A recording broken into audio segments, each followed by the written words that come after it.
Meu nome é Rafael, e o que vou contar aqui é a experiência que mudou para sempre a forma como enxergo o mundo, o sono, os espelhos e até o som da minha própria voz.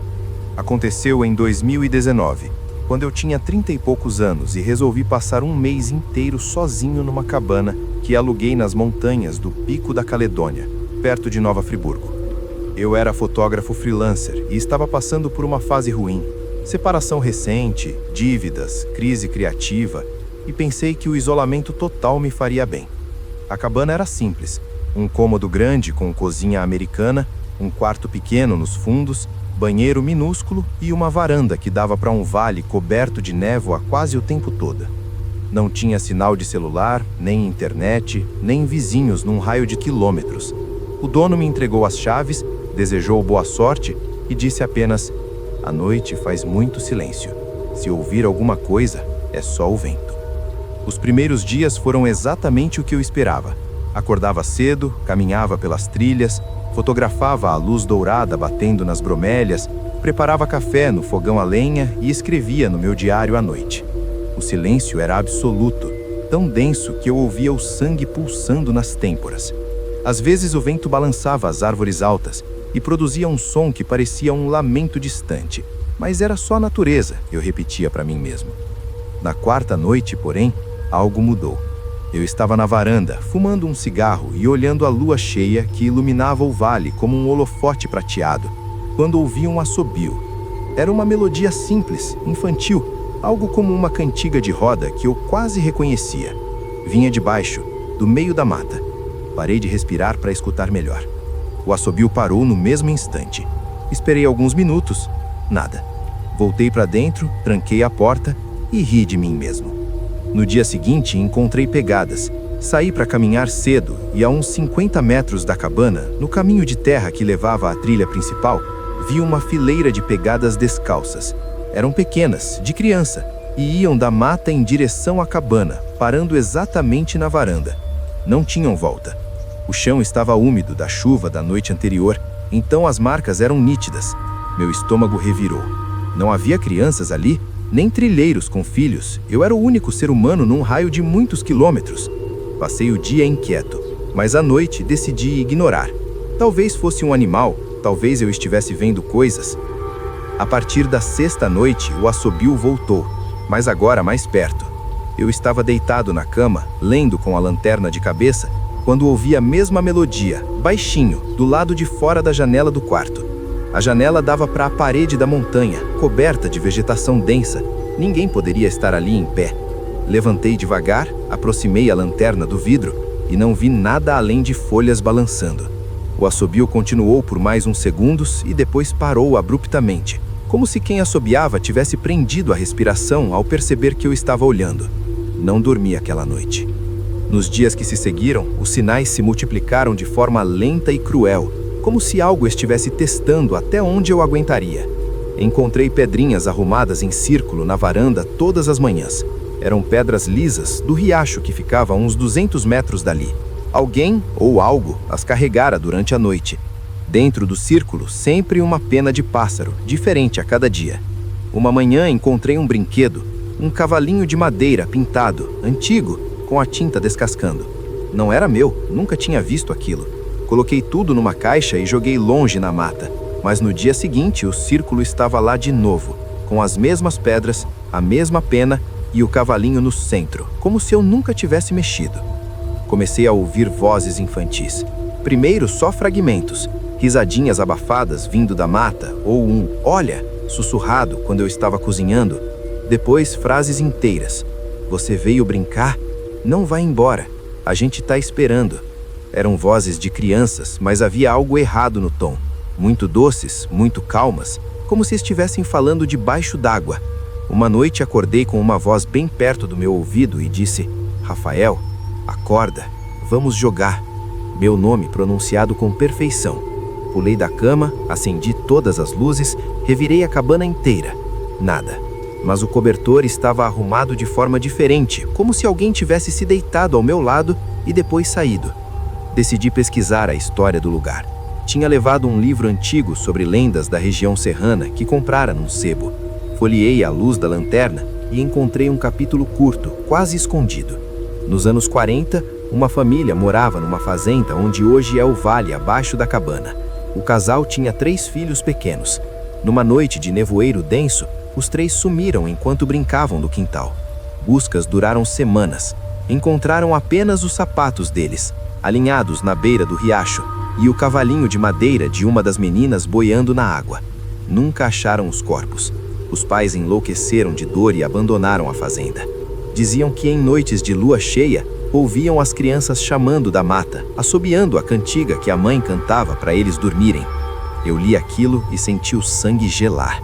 A cantiga que eu ouvia era exatamente a mesma descrita no livro. Tentei racionalizar. Talvez o dono da cabana soubesse da história e estivesse me pregando uma peça, deixando as pedras, o brinquedo. Mas como explicar as vozes dizendo meu nome? Como explicar que numa manhã encontrei meus próprios sapatos alinhados na varanda, lado a lado, como os das crianças da lenda? Na terceira semana, as aparições começaram. Primeiro, vultos rápidos pelo canto do olho, uma menininha de vestido branco passando correndo entre as árvores, ou um menino acenando na trilha quando eu saía para caminhar, sempre desapareciam quando eu virava. Uma noite, enquanto lavava a louça, vi pelo reflexo da janela 3 crianças paradas na varanda, me olhando. Eram pálidas, cabelo molhado grudado na testa, olhos muito grandes e escuros. Quando me virei, não havia ninguém, mas a porta da varanda estava aberta. Eu tinha trancado com chave. O pior aconteceu na noite da lua cheia do final do mês. Eu já não dormia há dias, vivia à base de café e ansiedade. Estava sentado na mesa, escrevendo freneticamente no diário tudo o que acontecera, quando ouvi o assobio bem dentro da cabana. Vinha do quarto. Levantei devagar, peguei a faca de cozinha e entrei. O quarto estava vazio, mas o armário embutido estava aberto. Dentro, no chão, as 3 crianças estavam sentadas em círculo, de costas para mim, brincando com as pedrinhas e o cavalinho de madeira. Ouvi as vozes delas, baixinho. Ele veio brincar. Virei para correr, mas a porta do quarto bateu sozinha. As luzes apagaram. No escuro, senti mãos geladas e pequenas segurando minhas pernas, meus braços, puxando. Ouvi risadinhas ao redor. Uma voz bem perto do meu ouvido sussurrou: "Agora você fica com a gente para sempre." Não sei como consegui escapar. Lembro de gritar, de quicar, de correr às cegas até a porta principal. A chave girou sozinha na fechadura, como se me deixassem sair. Corri pela trilha na escuridão total, tropeçando, cortando as pernas nos espinhos, até chegar na estrada de terra onde deixei o carro escondido. Dirigi até Friburgo sem parar, chorando, tremendo tanto que mal conseguia segurar o volante. Voltei para o Rio no dia seguinte, vendi todo o equipamento de fotografia, mudei de apartamento, cortei contato com quase todo mundo, mas eles não me deixaram completamente. Até hoje, em noites de lua cheia, ouço o assobio, bem baixinho, vindo de dentro do armário do meu quarto atual. Encontro pedrinhas no chão do banheiro, arrumadas em círculo. Já achei o cavalinho de madeira embaixo da minha cama 2 vezes. Jogo fora, mas ele reaparece. E, o pior, às vezes acordo com a sensação de mãos geladas segurando a minha, como se alguém tivesse deitado ao meu lado. Eu sei que falhei com elas. Sei que prometi brincar e fugir. E sei que um dia, quando eu menos esperar, a porta do quarto vai se fechar de novo. As luzes vão apagar e as risadinhas vão voltar, porque elas ainda estão esperando. E agora sabem exatamente onde eu moro. Elas sempre souberam. Meu nome é Ana Clara, e o que vou contar aqui é a história mais longa e mais pesada que já carreguei na vida. Não é uma experiência de uma noite só, nem de uma semana, mas de quase um ano inteiro em que eu morava numa casa alugada no bairro do Jardim das Flores, em Belo Horizonte. Uma rua tranquila de casas antigas, árvores altas e pouco movimento. Eu tinha 29 anos na época. Trabalhava home office como editora de textos freelancer e havia me mudado para lá depois de uma separação dolorosa. Queria um lugar grande, barato, com quintal para poder ter gatos e um pouco de paz. A casa era perfeita. 2 andares, 3 quartos, porão úmido, sótão acessível por uma escada retrátil, cozinha ampla, sala com lareira e um quintal nos fundos que dava para um terreno baldio cheio de mato alto. A corretora avisou que a casa ficava vazia havia 4 anos, que o dono anterior falecera de causas naturais e que os herdeiros queriam alugar rápido. Assinei o contrato sem pensar 2 vezes. Os primeiros meses foram calmos. Adotei 2 gatos, a Nina e o Tom. Montei meu escritório no quarto do andar de cima com vista para o quintal. Plantei ervas na varanda. A casa rangia um pouco à noite, como toda casa velha faz, e às vezes eu ouvia barulhos no sótão. Provavelmente ratos, pensei. Mas em setembro, quando o tempo começou a esfriar, as coisas mudaram de figura de maneira tão lenta e gradual que, olhando para trás, percebo que fui me acostumando com o anormal como se fosse normal. Tudo começou com os sonhos. Sonhos recorrentes, vívidos demais. Eu me via criança correndo pelos corredores da mesma casa, mas a decoração era diferente. Móveis antigos, tapetes persas, fotos em preto e branco nas paredes. No sonho eu brincava de esconde-esconde com uma menininha que não era eu. Ela tinha cabelo casteado, usava um vestido azul desbotado e me chamava de Mana. A gente ria muito, mas sempre, no final do sonho, eu a perdia de vista. Procurava desesperada por todos os cômodos, abria portas, subia ao sótão, descia ao porão e ouvia apenas um choro abafado que parecia vir de dentro das paredes. Acordava suada, com o coração disparado, e os gatos me olhando fixamente da beirada da cama, como se eles também tivessem visto algo. Na vida real, comecei a encontrar objetos que não eram meus. Primeiro, uma fita de cabelo azul, velha, encardida, em cima da minha escrivaninha.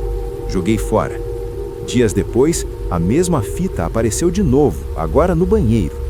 Depois veio um sapatinho de criança, tamanho pequeno, de couro rachado dentro do meu chinelo. Achei que talvez o antigo morador tivesse deixado coisas esquecidas, mas a corretora jurou que a casa fora esvaziada completamente. Comecei a fotografar tudo para registrar, caso precisasse provar algo depois. Em outubro, os barulhos ficaram mais claros. Passos leves no sótão, sempre à noite, quando eu estava trabalhando até tarde. Subi várias vezes com lanterna, mas só encontrava poeira e caixas velhas de papelão que o dono anterior deixara. Uma noite, ouvi distintamente uma criança cantando. Era uma canção antiga, Nana Nenê, mas a voz era fina, trêmula e parava toda vez que eu me mexia na cama. Os gatos reagiram antes de mim. Nina se encolheu toda, orelhas para trás, olhando fixo para o teto. Tom bufava baixo. Na manhã seguinte, encontrei arranhões novos na porta do sótão, marcas paralelas, como de unhas pequenas. Decidi investigar a história da casa. Fui ao cartório, conversei com vizinhos antigos, pesquisei em jornais digitais. Descobri que nos anos 1970, uma família morara ali, o casal Eduardo e Helena, e suas 2 filhas gêmeas, Clara e Lívia, de 7 anos. Em 1978, houve um incêndio no sótão durante a noite. Eduardo e Helena conseguiram sair, mas apenas uma das meninas foi encontrada, Clara, com queimaduras graves. Lívia desapareceu no fogo. Nunca acharam o corpo. Diziam que ela havia se escondido em algum canto da casa, assustada com as chamas, e que o fogo consumiu tudo rápido demais. Clara sobreviveu, mas nunca mais falou. Morreu anos depois, ainda criança, de complicações das queimaduras. Os pais venderam a casa e nunca mais voltaram ao bairro. O incêndio foi considerado acidental, uma vela esquecida, talvez. Eu li tudo isso e senti um frio na espinha. Meu nome do meio é Clara, herança da minha avó, e a menininha dos sonhos me chamava de Mana. Comecei a entender que talvez não fosse coincidência. A partir de novembro, as manifestações ficaram físicas. Eu acordava com arranhões leves nos braços, como se alguém tivesse passado as unhas de leve quando eu dormia. Os gatos pararam de subir ao andar de cima, ficavam só no térreo, olhando a escada com medo. Uma noite, enquanto editava um texto até tarde, ouvi a porta do meu quarto se abrir devagar. Virei e vi no corredor escuro uma silhueta pequena parada, apenas o contorno, como se a luz da minha mesa não conseguisse alcançá-la direito. Lívia, chamei, sem saber por quê. A silhueta se moveu um pouco, como se tivesse se assustado, e desapareceu. Na manhã seguinte, encontrei a fita azul amarrada no puxador da minha porta. Em dezembro, comecei a ver Lívia com mais clareza. Primeiro nos espelhos. Eu me olhava para escovar os dentes e pelo canto do reflexo via uma menininha atrás de mim, cabelo casteado queimado nas pontas, rosto sujo de fuligem, olhos muito grandes me encarando. Quando virava, não havia ninguém. Depois, nas fotos que eu tirava da casa para postar no Instagram, nas imagens aparecia uma sombra infantil em cantos onde eu sabia que não havia ninguém. Apaguei todas. O Natal daquele ano foi o pior. Eu estava sozinha, como queria, preparando uma ceia simples só para mim. Coloquei uma música suave, acendi velas, evitando o sótão, claro. Por volta das 11 da noite, todas as velas apagaram de uma vez, como se alguém tivesse soprado. O ar ficou pesado, com cheiro de queimado antigo. Ouvi passos correndo pelo corredor do andar de cima, de um lado para o outro, como uma criança brincando. Depois, o choro começou. Um choro desesperado, infantil, que ecoava por toda a casa. Subi correndo, acendi todas as luzes, abri o sótão. Nada. Mas no chão do sótão, alguém tinha espalhado cinzas em forma de um coração grande. Em janeiro, eu já não conseguia trabalhar direito. Dormia pouco, comia mal, vivia ansiosa. Lívia começou a aparecer durante o dia. Eu a via sentada na escada, balançando as pernas, olhando para mim, ou deitada no quintal no meio do mato, como se estivesse esperando alguém. Tentava falar com ela, perguntar o que queria, mas ela só olhava, olhos tristes, e desaparecia quando me aproximava demais. Uma tarde, encontrei um desenho feito com carvão na parede do porão. Duas menininhas de mãos dadas, uma com cabelo liso, eu criança talvez, outra casteada, e a palavra mana escrita em letras tortas. Em fevereiro foi o mês em que quase enlouqueci. Os sonhos viraram exageros constantes.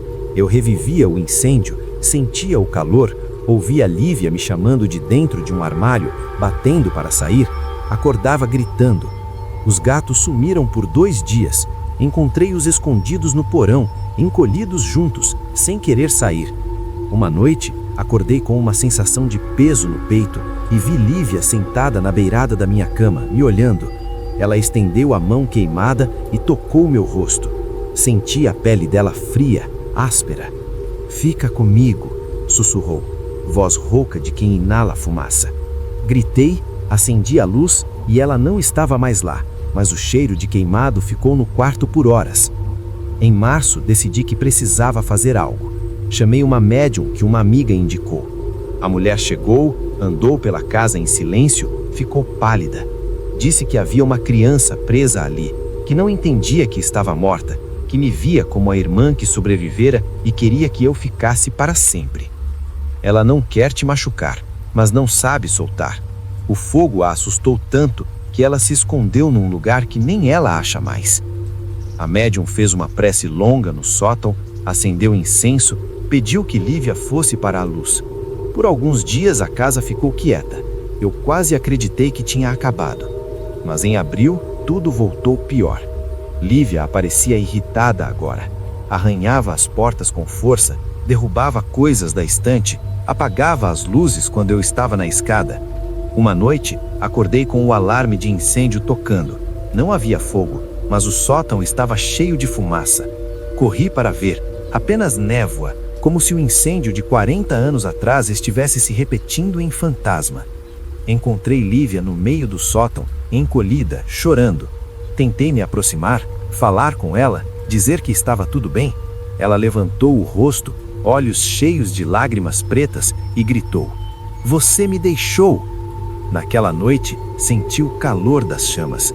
Não reais, mas a sensação de calor intenso na pele, como se eu também estivesse queimando. Em maio, eu já havia perdido peso, dormia com luz acesa, tomava calmantes. Decidi que ia embora. Avisei a corretora, comecei a empacotar as coisas. Na última semana, Lívia tentou me impedir. Portas trancavam sozinhas, caixas que eu arrumava eram desarrumadas durante a noite, objetos meus apareciam queimados nas bordas. Na penúltima noite, acordei com ela deitada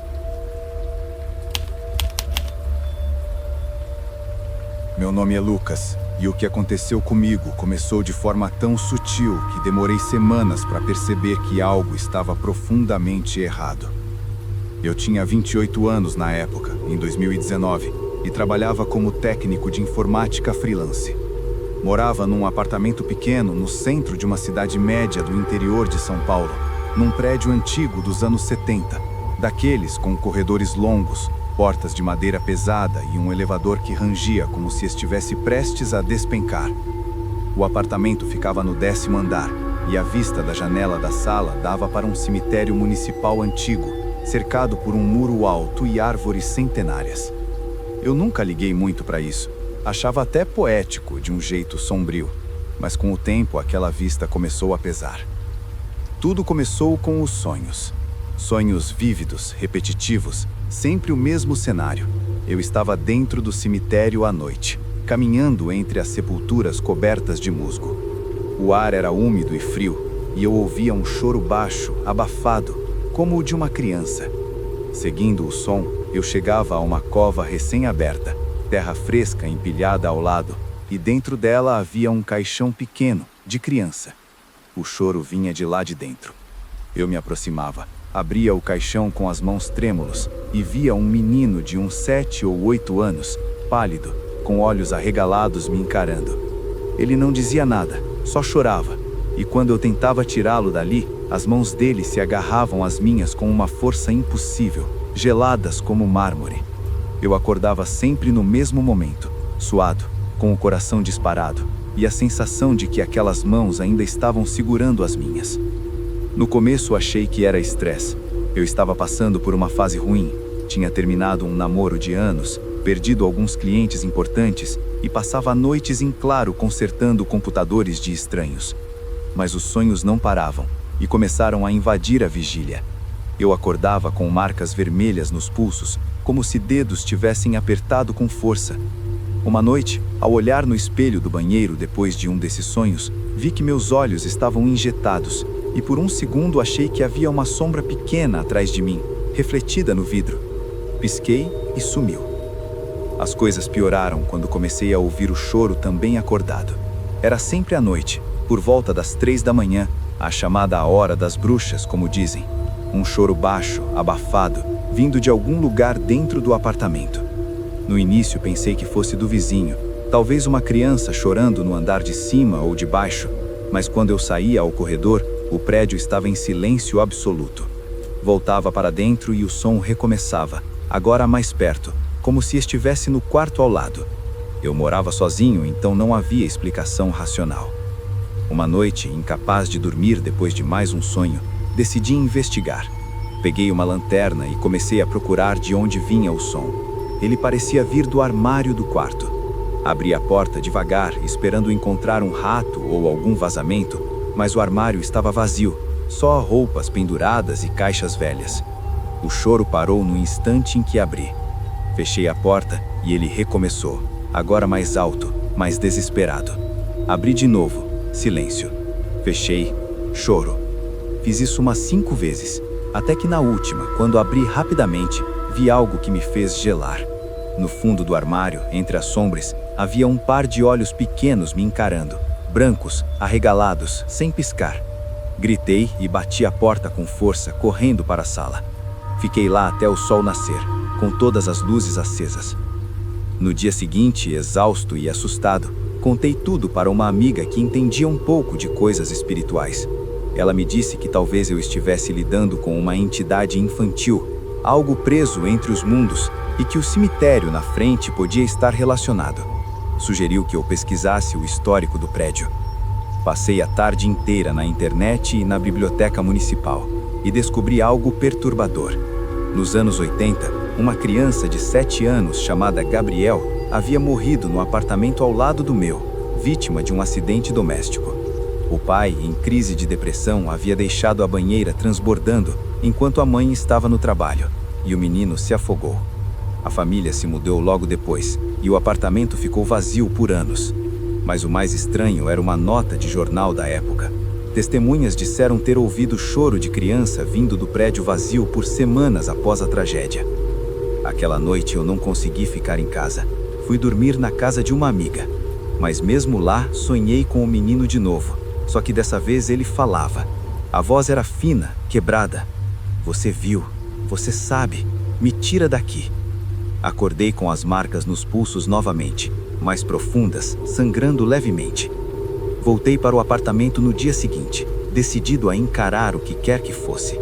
Comprei incenso, sal grosso, uma Bíblia que nem era minha, tudo que as pessoas dizem que funciona.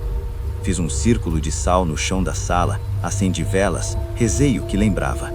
O apartamento ficou em silêncio a noite toda. Pela primeira vez em semanas, dormi sem sonhos. Acordei aliviado, achando que tinha funcionado, mas estava enganado. O silêncio não era ausência, era espera. Na noite seguinte, por volta das 3 da manhã, acordei com uma sensação de peso no peito, como se alguém estivesse sentado sobre mim. Abri os olhos devagar e vi. O menino estava lá, de pé ao lado da cama, me olhando. Ele era real, sólido, a pele azulada, os cabelos molhados pingando no chão, os olhos fundos e vermelhos de tanto chorar. Vestia uma camiseta velha e um short, descalço. Ele não dizia nada, só chorava.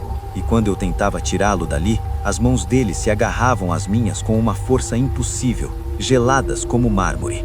Eu acordava sempre no mesmo momento, suado, com o coração disparado e a sensação de que aquelas mãos ainda estavam segurando as minhas.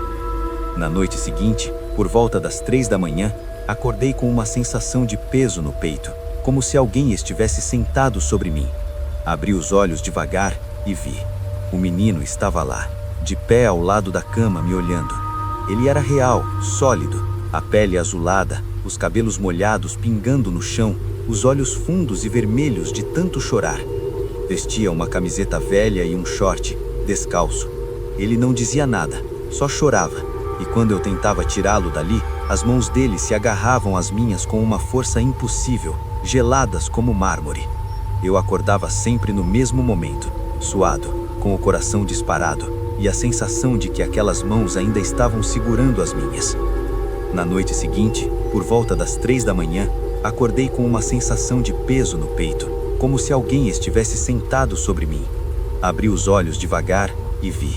O menino estava lá, de pé ao lado da cama, me olhando.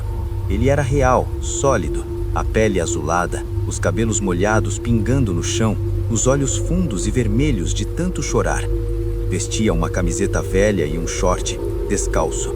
Ele não dizia nada, só chorava. E quando eu tentava tirá-lo dali, as mãos dele se agarravam às minhas com uma força impossível, geladas como mármore.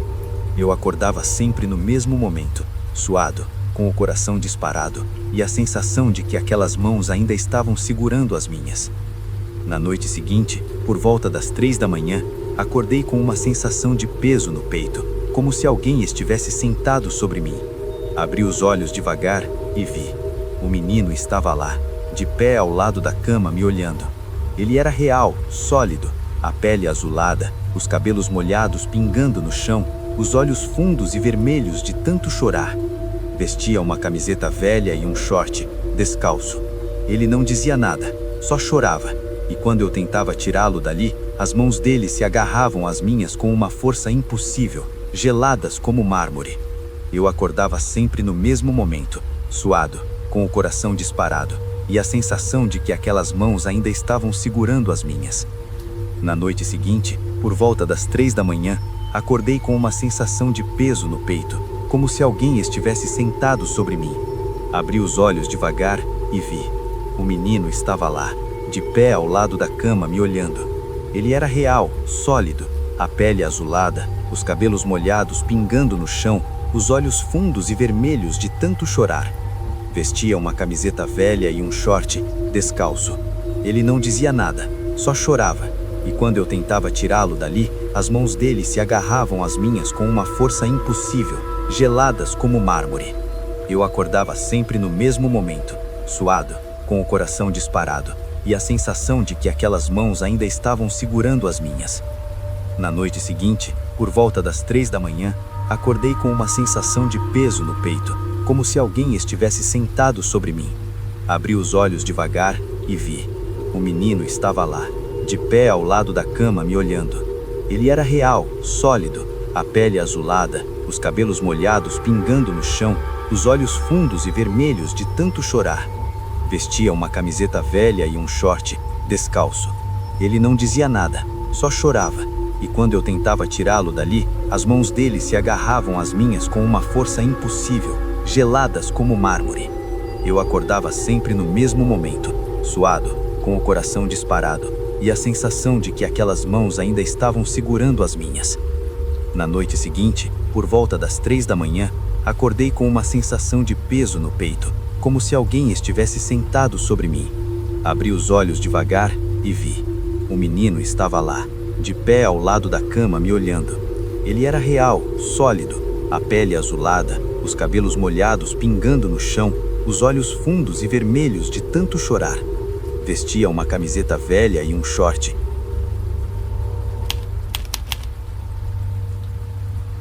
Meu nome é Ana Clara, e o que vou contar aconteceu comigo entre o final de 2017 e o início de 2018, quando eu tinha 24 anos. Eu havia acabado de me formar em jornalismo e consegui um emprego temporário numa pequena rádio comunitária numa cidade do interior de Minas Gerais, chamada São Tomás das Letras. Aquele lugar famoso pelas histórias místicas, pedras energéticas e lendas de portais. Eu aluguei um quartinho simples numa casa antiga no alto da montanha, perto da igreja matriz, porque era barato e ficava a poucos minutos a pé do estúdio da rádio. A casa era dividida com outros inquilinos que quase nunca apareciam. A proprietária, uma senhora idosa chamada Dona Lúcia, morava no andar de baixo e raramente subia. No começo tudo era normal. A cidade é fria à noite, o vento sopra forte entre as ruas de pedra e eu me sentia bem ali, inspirada até. Trabalhava de madrugada, gravando programas noturnos sobre histórias locais, lendas da região, entrevistas com moradores antigos. Eu adorava aquilo. Mas foi exatamente por causa desse programa que tudo começou. Numa noite de novembro, entrevistei um senhor chamado Seu Geraldo, um dos moradores mais velhos da cidade. Ele me contou uma história que poucos falavam abertamente. Na década de 1940, durante a construção de uma das estradas que levam ao topo da montanha, os trabalhadores encontraram uma gruta selada com pedras. Dentro dela havia ossos humanos arrumados em círculo, velas derretidas antigas e um objeto estranho. Uma espécie de espelho de obsidiana polida, negro como a noite, com bordas irregulares. Os mais supersticiosos disseram que era um portal, um espelho usado em rituais indígenas antigos para ver o outro lado. Os trabalhadores, assustados, cobriram tudo de novo, mas um deles levou o espelho. Anos depois, esse homem enlouqueceu e se enforcou. O espelho passou de mão em mão, sempre trazendo tragédia, até desaparecer nos anos 70. Eu achei a história fascinante. Gravei tudo, editei o programa e coloquei no ar. No dia seguinte, recebi uma mensagem anônima no WhatsApp da rádio. Uma foto borrada de um espelho negro, redondo, com uma frase escrita em letras maiúsculas: "Não fale dele". Achei que era trote, ri e ignorei. Mas naquela mesma noite, quando cheguei em casa por volta das 2 da manhã, encontrei algo na porta do meu quarto. Um pequeno embrulho de pano preto amarrado com barbante. Dentro havia um pedaço de obsidiana polida, do tamanho de uma palma de mão, perfeitamente liso de um lado, como um espelho negro. Não refletia a luz, engolia. Só via escuridão absoluta, mesmo com a lâmpada acesa. Meu coração acelerou. Não tinha como alguém ter entrado no quarto. A porta estava trancada e Dona Lúcia jurou que ninguém havia subido. Joguei o objeto numa gaveta e tentei dormir, mas passei a noite acordada, sentindo que era observada. Nos dias seguintes, coisas pequenas começaram a acontecer. Eu acordava com o espelho na mesa de cabeceira, embora eu tivesse certeza de que o havia guardado. Via vultos rápidos pelo canto do olho, sombras altas, finas, que desapareciam quando eu virava a cabeça. O pior eram os sonhos. Eu me via de pé em frente ao espelho negro, mas o reflexo não era meu. era uma figura encapuzada, sem rosto, só escuridão onde deveria haver feições. Ela levantava a mão devagar e tocava o vidro do lado de dentro, como se quisesse sair. Eu acordava suada, com a sensação de que algo havia tocado meu rosto. Decidi pesquisar mais. Fui até a biblioteca municipal e conversei com um historiador local. Ele empaleceu quando descrevi o objeto. Disse que o espelho era conhecido como o Espelho da Gruta do Diabo e que, segundo as lendas mais antigas, não era indígena, era algo muito mais velho, trazido por mineradores portugueses no século XVIII que praticavam rituais proibidos. Quem olhasse demais para ele começava a ver os que não têm nome, entidades que vivem entre os mundos e que usam o espelho como passagem. O pior é que uma vez que você recebe o espelho, não pode se livrar dele. Se tentar jogá-lo fora, ele volta. Se quebrá-lo, algo sai. Eu ri nervoso, mas no fundo já estava assustada. Naquela noite, peguei o espelho, embrulhei em jornal e levei até o mirante da Pedra da Bruxa, um lugar alto e isolado. Atirei-o com força no meio das pedras lá embaixo, no escuro. Voltei para casa aliviada, achando que tinha resolvido. Na manhã seguinte, o espelho estava em cima da minha cama, limpo, sem nenhum arranhão. Foi aí que as coisas ficaram insuportáveis. Comecei a ouvir vozes vindo do espelho, sussurros em uma língua que não entendia, mas que me causava náusea profunda. As sombras agora não desapareciam quando eu olhava diretamente. Elas ficavam imóveis nos cantos do quarto, altas demais para serem humanas. Uma noite, acordei com uma pressão horrível na garganta, como se mãos invisíveis me sufocassem. Abri os olhos e vi. O espelho estava inclinado na parede em frente à cama. Eu nunca o havia colocado ali. E dentro dele, a figura encapuzada estava mais perto do vidro, como se quisesse avançar. Os sussurros eram mais altos, quase gritos abafados. Tentei gritar, mas não saía som. A figura ergueu a mão e tocou o vidro por dentro, e eu senti o toque gelado no meu peito, como se a mão tivesse atravessado. Consegui, com um esforço sobre-humano, virar o rosto e pegar o celular. Liguei para uma amiga que morava na cidade abaixo e implorei para que viesse me buscar. Ela chegou 2 horas depois.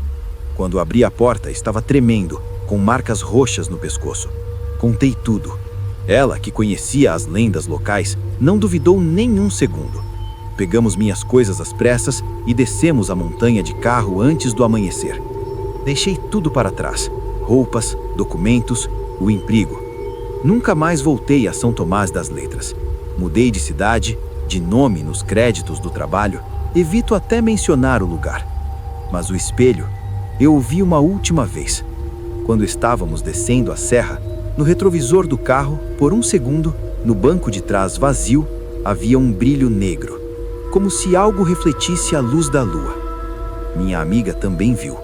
Ela acelerou tanto que quase perdemos o controle na curva. Até hoje, anos depois, eu evito espelhos à noite. Evito qualquer superfície muito escura e polida.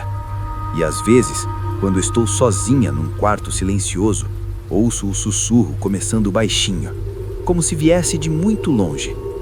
Não é mais uma língua desconhecida. Agora eu entendo algumas palavras. E uma delas é o meu nome. Se você um dia visitar São Tomás das Letras e alguém deixar um embrulho preto na sua porta, não abra. Corra. Porque uma vez que ele te escolhe, não tem volta. Ele sempre encontra o caminho de volta. Meu nome é Rafael. E o que aconteceu comigo se estendeu por quase 4 meses, entre setembro de 2021 e janeiro de 2022. Eu tinha 31 anos. Era fotógrafo freelance especializado em lugares abandonados, urbex como chamam. Viajava o Brasil inteiro registrando fábricas fechadas, hospitais desativados, teatros em ruínas. Quanto mais decadente e isolado, melhor.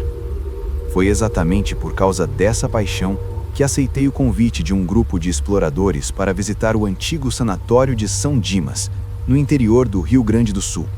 O lugar era lendário entre os exploradores urbanos.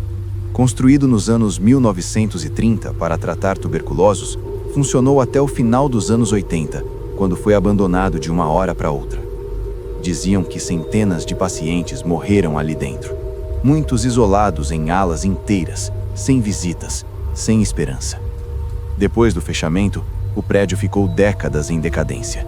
Telhado desabando, vidros quebrados, móveis enferrujados, paredes cobertas de mofo preto. A prefeitura cercou o terreno com grades altas, mas todo mundo sabia de brechas por onde entrar. O grupo marcou para uma sexta-feira à noite, com lua cheia, porque a iluminação natural ajudaria nas fotos. Éramos 5. Eu, o líder do grupo chamado Diego, mais 2 meninas e um cara que filmava tudo para um canal no YouTube. Chegamos por volta das 22 horas, estacionamos os carros numa estrada secundária e caminhamos uns 20 minutos até a brecha no muro. O prédio era imenso, 3 andares principais, mais um subsolo que dizem ter sido usado para necrotério e crematário. O ar já cheirava a mofo e podridão antes mesmo de entrarmos. Lanternas ligadas, câmeras prontas, entramos pelo que sobrou da entrada principal. O silêncio era absoluto, quebrado só pelos nossos passos e pelo gotejar constante de água em algum lugar. Fotografamos o saguão enorme, as escadarias de mármore rachado, os quartos com camas de ferro tortas, colchões mofados, armários com roupas de pacientes ainda penduradas. Tudo normal para um lugar abandonado. Até que chegamos ao 3º andar, a ala infantil. Era uma ala separada, com portas menores, paredes pintadas de um azul desbotado que um dia deve ter sido alegre. Havia desenhos infantis desbotados nas paredes. Casas, sóis, famílias. Mas muitos estavam riscados com força, como se alguém tivesse tentado apagá-los. No corredor principal, encontramos uma fileira de cadeiras de rodas enferrujadas, alinhadas como se esperassem pacientes que nunca voltaram. Diego brincou que parecia cena de filme de terror. Todos rimos nervosos. Decidimos nos separar por alguns minutos para fotografar melhor. Eu escolhi entrar sozinho numa sala grande no fim do corredor, que parecia ter sido uma brinquedoteca. Tinha prateleiras caídas, brinquedos quebrados espalhados, um piano infantil de madeira podre. Comecei a fotografar em longa exposição, usando o tripé. Foi aí que ouvi o primeiro som. Um riso infantil, abafado, como se viesse de trás de uma porta fechada. Parei, escutei. Nada. Achei que era eco dos outros no andar de baixo. Continuei fotografando. Minutos depois, o riso voltou, agora mais perto, dentro da sala. Virei a lanterna rapidamente. Vazio. Só brinquedos no chão. Meu coração acelerou, mas pensei que podia ser vento ou rato. Quando voltei a olhar pelo visor da câmera, vi algo que me gelou. No canto da imagem, quase fora de quadro, havia uma criança agachada, de costas para mim, cabelo longo e escuro. Ajustei o foco. Ela não estava lá quando virei a cabeça. Olhei a foto no display da câmera. A criança parecia nítida, vestindo um pijama listrado desbotado, sentada entre os brinquedos quebrados. Mostrei para o grupo quando nos reunimos. Todos ficaram sem fala. Diego disse que era pareidolia, sombra, poeira no sensor. Mas eu sabia que não era. Decidimos descer e sair. No caminho, passando pelo 2º andar, ouvimos claramente vozes de crianças cantando uma cantiga antiga, algo como "Atirei o pau no gato". O som vinha do fim do corredor escuro. Ninguém quis investigar. Saímos correndo, pulamos o muro e fomos embora.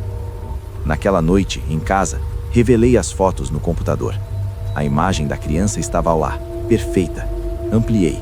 O rosto dela não aparecia, só as costas, mas dava para ver que a pele era cinzenta, os cabelos molhados e grudados. Apaguei a foto, formatei o cartão, tentei esquecer. Mas não acabou aí. 2 noites depois, comecei a ouvir a mesma cantiga em casa. Baixa, distante, como se viesse do apartamento vazio ao lado. Achei que era vizinho novo com criança. Bati na porta. Ninguém. O som parava quando eu saía no corredor. Voltava quando entrava. Comecei a ter insônia.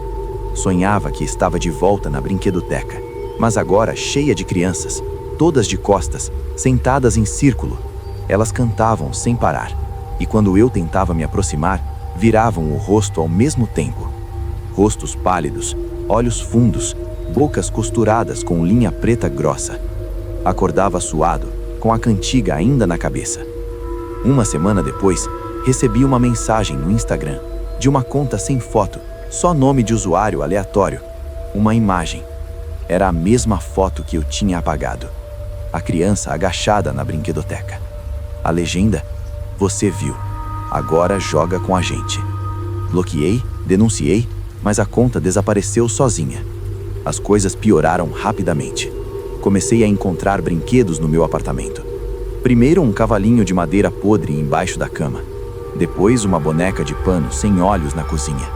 Eu morava no 8º andar, porta sempre trancada, ninguém tinha chave. Joguei tudo fora no lixo do prédio. No dia seguinte, estavam de volta, arrumados em círculo no chão da sala. Uma noite, acordei com peso nas pernas. Abri os olhos. Havia crianças sentadas na minha cama. 3 delas, de costas para mim, balançando devagar como se estivessem num balanço invisível. Cantavam baixinho. Tentei gritar, a voz não saía. Uma delas virou a cabeça devagar. Só a cabeça, 180 graus, e eu vi o rosto. Olhos vazios, boca costurada, sorriso forçado rasgando os pontos. Elas começaram a rastejar na minha direção. Consegui me levantar num salto. Acendi todas as luzes, corri para a porta. Quando olhei para trás, o quarto estava vazio.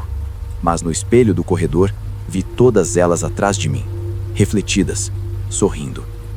Naquela mesma semana, vendi o apartamento, mudei de cidade, deletei todas as redes sociais relacionadas à fotografia urbex. Parei de fotografar lugares abandonados. Juro que tentei enterrar tudo. Mas até hoje, quando fecho os olhos por muito tempo, ouço a cantiga começando baixinho. E às vezes, no silêncio da casa nova, encontro um brinquedo pequeno que não é meu. Um dado, uma bolinha de gude, um carrinho quebrado. Sempre no mesmo lugar, embaixo da minha cama. Eu sei que elas me seguiram. Não porque eu entrei no sanatório, mas porque eu as vi e tirei a foto. Elas querem que eu volte para jogar. E uma hora, eu acho que não vou mais conseguir resistir, porque a cantiga está cada vez mais alta e elas estão ficando impacientes.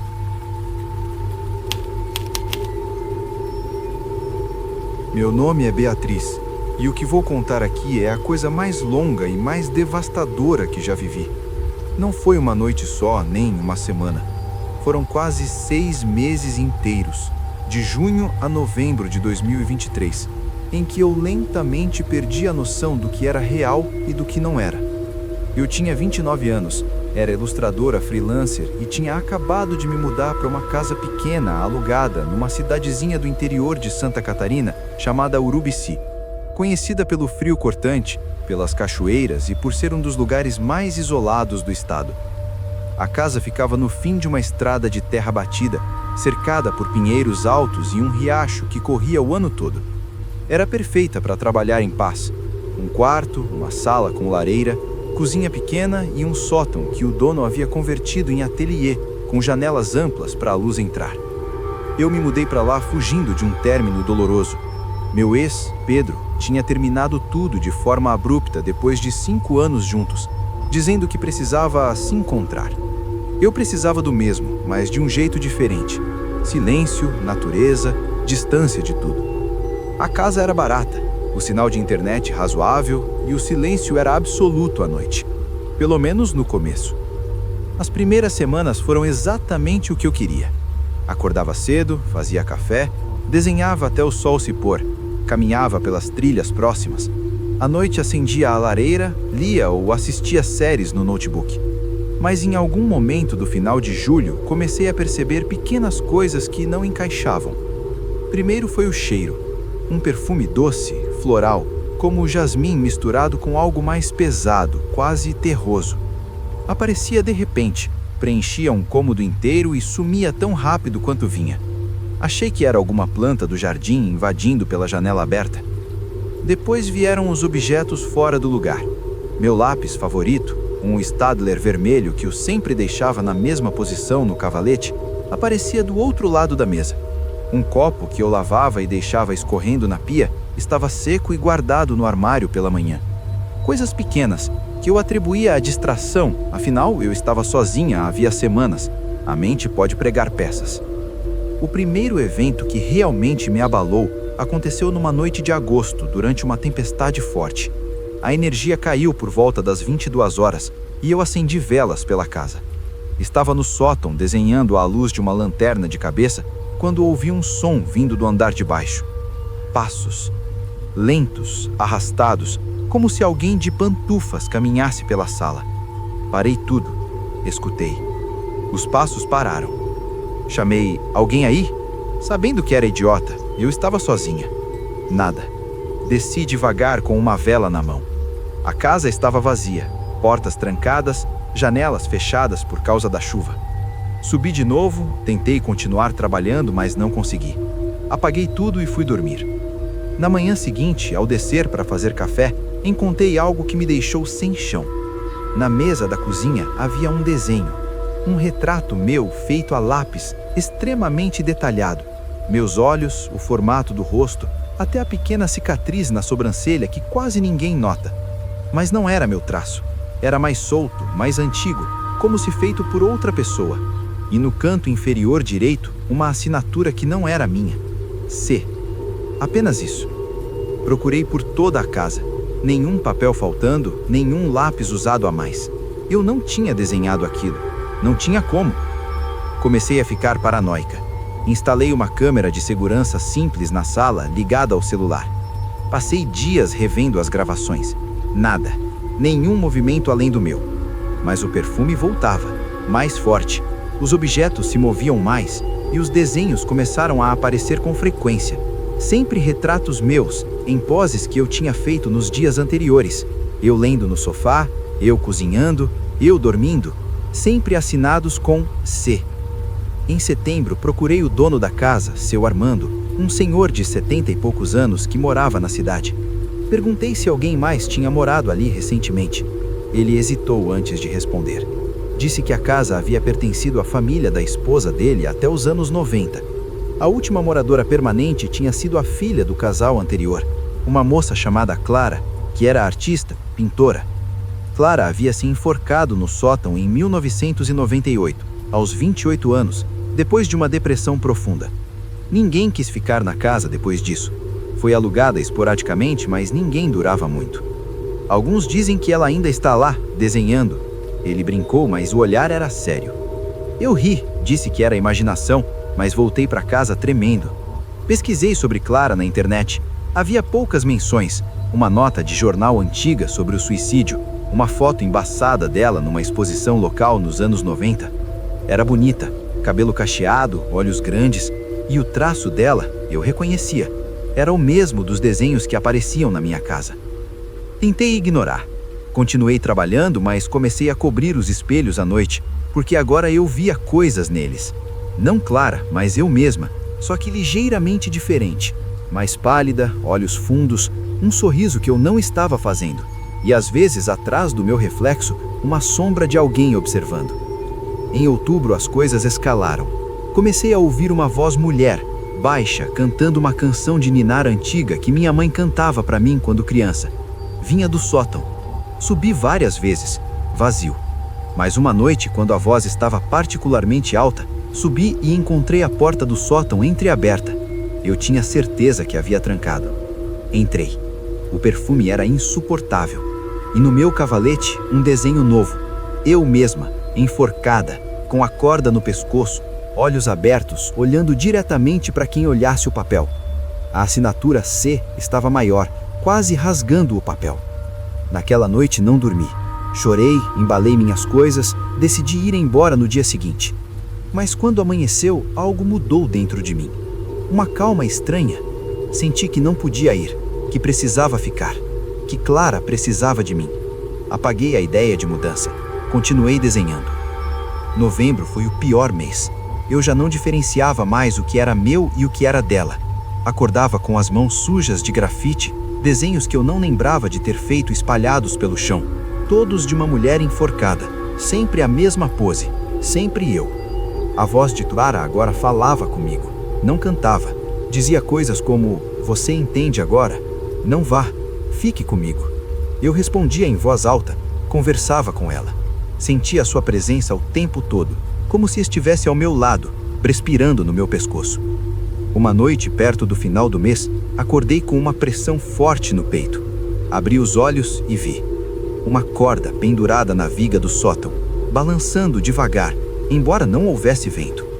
Eu estava de pé no sótão, sem lembrar como cheguei até ali. Minhas mãos seguravam a corda. A voz de Clara estava dentro da minha cabeça, doce, convincente. "É mais fácil assim. Você já está cansada. Eu esperei tanto por alguém que entendesse." Eu chorei, lutei, gritei. Consegui soltar a corda e correr para baixo. Liguei para minha mãe às 4 da manhã e contei tudo aos prantos. Ela dirigiu 7 horas até Urubici e me tirou de lá no mesmo dia. Não levei quase nada, só uma mochila com documentos e o notebook. Deixei todos os desenhos, as roupas, os materiais de arte. No carro, quando descíamos a serra, olhei pelo retrovisor. No banco de trás, por um segundo, vi Clara sentada, me olhando com aqueles olhos grandes. Ela sorriu e desapareceu. Fui diagnosticada com esgotamento emocional grave. Fiz terapia intensiva por meses. Hoje, 2 anos depois, estou melhor. Voltei a desenhar, mas só digitalmente. Nunca mais toquei em papel e lápis. Evito casas antigas, evito lugares isolados. Evito até perfume de jasmim. Mas às vezes, quando fecho os olhos por muito tempo, sinto o cheiro e ouço a voz dela, baixa, quase carinhosa. "Você vai voltar. Você sempre volta." E o pior é que lá no fundo, uma parte de mim quer voltar, porque ela ainda está lá, esperando alguém que entenda. E talvez, um dia, eu seja essa pessoa de novo.